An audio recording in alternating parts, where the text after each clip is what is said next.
भी मेरा प्रश्न था और वो आपके ही विभाग से जनसंपर्क विभाग का मैटर था। मैंने माननीय अध्यक्ष महोदय से और मुख्य सचेतक महोदय से भी इस सीट को चेंज कराने के लिए मैंने निवेदन किया था कि या तो वहाँ पर माइक की व्यवस्था हो और या फिर मुझे पीछे सीट आवंटित हो जाए जिस पर हमारा कोई सामान है पर्सनल, हम जो भी कागज़ ले जाते हैं, आपका मोबाइल है या कोई चीज़, न तो वहाँ रखने की कोई व्यवस्था है न माइक की कोई व्यवस्था है। हम कोई बात कहेंगे तो कैसे रिकॉर्ड पे होगी? मान लो कभी सदन में मत विभाजन की बात हो तो हम वोटिंग कहाँ करेंगे, वोट कहाँ डालेंगे? तो ये सदन जो चलता है नियम कानून और परंपराओं से चलता है। तो ये बात मैंने विधानसभा अध्यक्ष के माध्यम से रखी थी और मुझे विधानसभा अध्यक्ष ने अभी बाद में कहा कि भाई ये जानकारी होनी चाहिए थी। मुझे किसी ने कोई जानकारी नहीं दी कि आपको पीछे से बोलना है। मैंने तो अभी देखा, मेरे से पहले क्वेश्चन आमीन खान जी जो वहाँ से विधायक हैं बाड़मेर से, सवाना वहाँ से आते हैं शिव से, तो वो भी बेचारे बुजुर्ग आदमी सीनियर हैं, वो भी उठ करके आगे आए, पीछे पीछे गए, कभी आगे आए।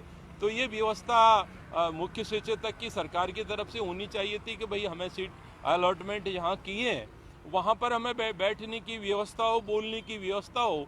तो एक तरह से ऐसा लग रहा है चलो हमारी कोई बात नहीं है, हाँ हमें नहीं बोलने दिया गया, जो माननीय अध्यक्ष महोदय ने डांट के बिठा दिया, लेकिन हमारे जो मंत्री हैं वो भी मेरी लाइन में बैठे हुए हैं, वो भी शेड्यूल कास्ट के हैं। तो मेरा प्रश्न ये नहीं है कि मुझे नहीं बोलने दिया गया, सवाल ये उठता है कि जो मेरी लाइन में जो लोग बैठे हैं बीच में, जिसको गैलरी कह सकते हैं, उनके पास कोई व्यवस्था नहीं है। और दो मंत्री हैं टीकाराम जूली और भजनलाल जाटव, जो शेड्यूल कास्ट से आते हैं। उसके बाद उसी सीट पर महेंद्र जीत मालवीय है, उसके बाद में नेक्स्ट अमीन खान जी है, दानिश अबरार है और मीरा है। उसमें सिर्फ दो लोग हैं, जो एक मेवाराम जैन है और शायद एक और है कोई, अदरवाइज वहाँ पर्टिकुलर लोगों को क्यों बिठाया गया है? और पहली बार जो विधायक है वो मंत्री बना है, वो सही सुविधाएं ले रहा है जो पहली बार विधायक है। दूसरी बार विधायक है, उनको बोलने के लिए जगह नहीं है, बैठने की जगह नहीं है। तो मैंने तो व्यवस्था का प्रश्न उठाया था कि हमें कहीं भी बिठाएं आप, उससे कोई फर्क नहीं पड़ता, लेकिन हमारे पास व्यवस्था तो हो।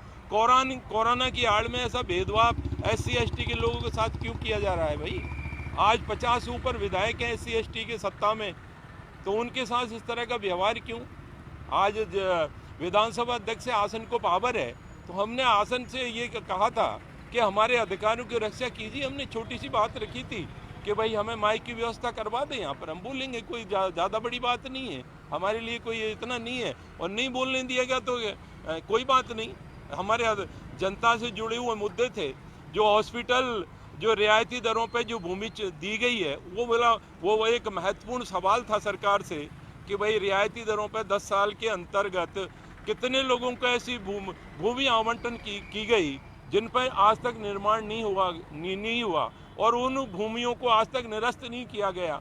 सेकंड सवाल ये था मेरा कि ऐसे भी अस्पताल हैं जिनको टोकन मनी 1 रुपये के अनुदान पर हॉस्पिटल बनाए गए हैं, जैसे महावीर कैंसर हॉस्पिटल है वो बनाया गया, उसने शर्तों का उल्लंघन किया और जहां पर यूटिलाइजेशन के जो व्यवस्था होनी चाहिए थी वहां उसने कॉमर्शियल यूज किया। और टोकन मनी में जो शर्तें थी, नो प्रॉफिट नो लॉस, लेकिन आज वो गरीब लोगों को लूट रहा है। 25% लोगों को जो लाभ गरीबों को मिलना चाहिए था वो उस हॉस्पिटल में नहीं मिल पा रहा। ऐसे बहुत सारे हॉस्पिटल हैं, हृदय नारायण लाल है और भी हैं, बहुत सारे ऐसे सवाल थे जो माननीय मुख्य हमारे धारीवाल जी ने भी कुछ दिन पहले, आपने पेपर में भी पढ़ा होगा, आपके माध्यम से ही खबर आई थी और हमने भी डिपार्टमेंट में जानकारी प्राप्त की थी कि ऐसे जो भूमि आवंटन के केस हैं जिन्होंने आज तक निर्माण नहीं किया गया है, तो उनके खिलाफ सरकार ने क्या कार्रवाई की, ये क्वेश्चन हमारा मेन था। और उनको अब तक निरस्त क्यों नहीं किया गया?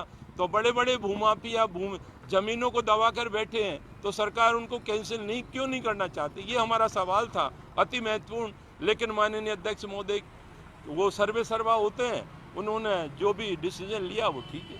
सर क्यों नहीं बोलने दिया जा रहा आपको? आप सरकार के खिलाफ प्रश्न पूछ रहे हैं? नहीं, सरकार के खिलाफ थोड़ी है, ये तो व्यवस्थाओं का प्रश्न है कि भाई इस तरह का सरकार के खिलाफ क्वेश्चन नहीं है।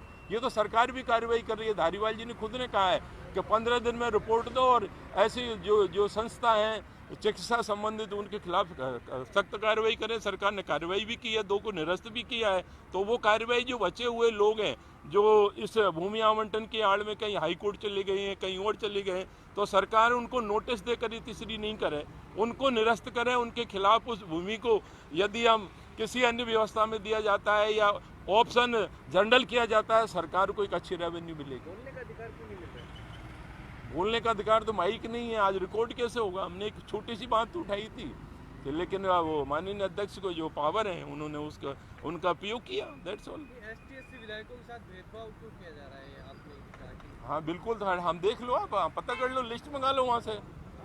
2 मंत्री बैठे हैं वो, और कोई मंत्री क्यों नहीं बैठा भाई? ऐसे के क्यों आए वो? कांग्रेस पार्टी तो एससी-एसटी के हितों का दावा करती है, हम ही इनका संरक्षण करते हैं। तो संरक्षण क्या हमें क्यों नहीं बोलने दिया? संरक्षण कहाँ है, किधर है? कल गोगरा जी ने तो जमकर अपनी बात कही सदन में। तो वो तो धर्म तक बात क्यों जा रही है? इस बारे में तो पार्टी को सोचना पड़ेगा। बीजेपी तो कांग्रेस से पूछ रही है, इत्तेफाक रखते हैं आप गोगरा जी के बयान से इत्तेफाक रखती है? उसने अपनी बात कही है, मैं इस बारे में नो कमेंट्स। आदिवासी हिंदू हैं या नहीं है? आदिवासी हिंदू हैं या नहीं? सभी हिंदू हैं। अब तू दूसरी तरफ अपनी अपनी बातें हैं तो